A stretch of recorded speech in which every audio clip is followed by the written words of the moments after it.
अस्सलाम वालेकुम। अगर आपके पास कोई भी ऐसा पेशेंट आता है जिसके अंदर कोर्टिसोल का लेवल बढ़ा हुआ होता है तो उसको हम कुशिंग सिंड्रोम कहते होते हैं। बहुत सारे बच्चे जो होते हैं इसकी इन्वेस्टिगेशंस के अंदर बहुत ज़्यादा कंफ्यूज होते हैं कि हम इसका डायग्नोज कैसे कर सकते हैं। सबसे पहले आपने ये देखना होता है कि 24 आवर यूरिनरी फ्री कोर्टिसोल का लेवल चेक करना है। अगर वो बढ़ा हुआ है तो आप ये कह सकते हो कि पेशेंट को कुशिंग सिंड्रोम हो सकता है। दूसरे नंबर पर आप ये टेस्ट करवा सकते हो, वो low dose dexamethasone suppression test भी होता है जिसके अंदर हम 1 मिलीग्राम जो है वो डेक्सामेथासोन देते होते हैं। तीसरे नंबर पर आप सलाइवा के अंदर भी कोर्टिसोल का लेवल चेक कर सकते हैं। ये जब आपको पता लग जाए कि कोर्टिसोल का लेवल बढ़ा हुआ है जिसके नतीजे में आप इस पेशेंट को एक तरह का कंसीडर कर देते हो कि ये पेशेंट जो है वो कुशिंग सिंड्रोम का है, तो दूसरे नंबर पे आपने जो टेस्ट करना होता है वो होता है ACTH का।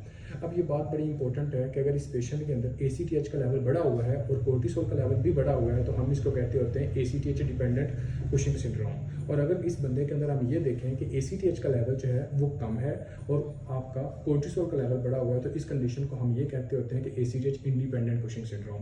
अब आपको इस बात का पता होना चाहिए कि अगर आपके पास कोई भी ऐसा पेशेंट आता है जिसकी लैब के अंदर ACTH का वैल्यू कम है और कोर्टिसोल का लेवल जो है वो बढ़ा हुआ है तो आपने कहना है कि इसके दो बड़े कॉजेज हो सकते हैं जिसको हमने कहना है ACTH independent Cushing syndrome. Number 1, या तो ये एक्सोजीनस कॉज है जो कि मोस्ट कॉमन हो सकता है या आप हिस्ट्री के ऊपर आप पूछ सकते हो पेशेंट से। नंबर 2, आपने कहना है एड्रीनल एडिनोमा भी हो सकता है, यानी कि एड्रीनल ग्लैंड के अंदर कोई ट्यूमर हो सकती है, एडिनोमा हो सकता है, हाइपरप्लेजिया हो सकता है। इसके अंदर आपने क्या करना होता है, पेशेंट का सिटी स्कैन करवाना है। आपको पता लग जाएगा कि एक जो एड्रीनल ग्लैंड है उसका जो साइज है वो बढ़ा हुआ है और दूसरा जो एड्रीनल ग्लैंड है वो साइज में श्रिंक कर चुका है। ये आपसे 100% कंफर्म हो जाएगा कि ये वाला जो पेशेंट है वो ACTH इंडिपेंडेंट कुशिंग सिंड्रोम और उसका जो डायग्नोज है वो किस तरह आपका बनता है। दूसरे नंबर पे अगर आपका ACTH डिपेंडेंट कुशिंग सिंड्रोम हो जिसके अंदर ACTH का लेवल भी बढ़ा है और आपका कोर्टिसोल का लेवल भी बढ़ा हुआ है तो इसकी दो बड़ी कॉजेज होती हैं।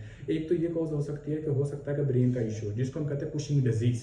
इसके अंदर आपने दूसरी जो कॉज हो सकती है वो हो सकती है आपका पैरान्यूप्लास्टिक सिंड्रोम, मतलब कि हो सकता है कि आपके लंग्स के अंदर कोई ना कोई ट्यूमर है, रेनल सेल कार्सिनोमा हो सकता है जिसकी वजह से ACTH की प्रोडक्शन जो है वो बहुत ज़्यादा हो रही है। अब आप इन दोनों को कैसे डिफ्रेंशिएट कर सकते हो, इसके लिए आपने काम करना होता है कि CRH स्टिमुलेशन टेस्ट देना है। अगर तो CRH स्टिमुलेशन टेस्ट देने की वजह से ACTH का लेवल भी बढ़ जाए और कोर्टिसोल का लेवल भी बढ़ जाए तो आपने ये कहना होता है कि इसकी जो मेन वजह है वो आपकी ब्रेन की वजह है, आपकी एक तरह की दूसरी वजह नहीं है जिसको पैरान्यूप्लास्टिक सिंड्रोम कहते हैं, वो नहीं है। और इसी तरह आपने क्या काम करना है, अगर हम high dose dexamethasone suppression test करें, हाई डोज इसके अंदर जनाब हम डेक्सामेथासोन दें और इसके नतीजे में अगर आप ये देखो कि पेशेंट के अंदर ACTH का लेवल भी कम हो जाए और कोर्टिसोल का लेवल भी कम हो जाए तो भी आपने ये कहना है कि ये पेशेंट का जो कॉज है वो आपका ब्रेन है, मतलब कि कुशिंग डिजीज है, ना कि दूसरी। और इसके लिए आप क्या करते हो, आप CT आपका थोरैक्स कर सकते हो, अब्डोमेन कर सकते हो और साथ ही MRI अब्डोमेन और MRI थोरैक्स भी कर सकते हो। तो ये छोटी सी वीडियो थी जिसके अंदर बच्चे बहुत ज़्यादा कंफ्यूज होते हैं। होप सो ये आपको समझ आ गई होगी। अपना बहुत सारा ख्याल रखिएगा। फिर मामला अल्लाह हाफिज़ और टेक केयर।